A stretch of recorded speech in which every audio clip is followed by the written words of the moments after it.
Okay, today we're going to show you how to fix the remote control for your Samsung TV. We're going to show you several methods for fixing this problem.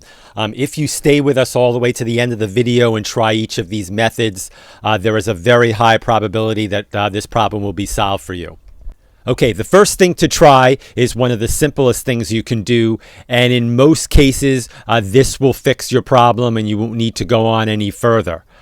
You basically want to remove the batteries from the remote, then unplug the TV from the wall, wait 60 seconds, try to wait the full 60 seconds, and then plug the TV back in.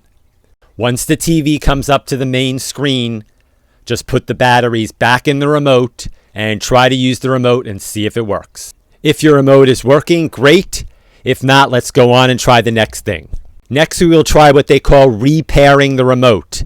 To pair the remote, hold down the return key and the play pause key at the same time for at least 5 seconds. You will see a message come up and say pairing is complete, and then you're all set to go.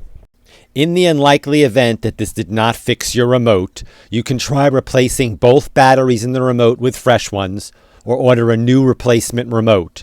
We'll put a link down in our description box where you can find a new replacement remote.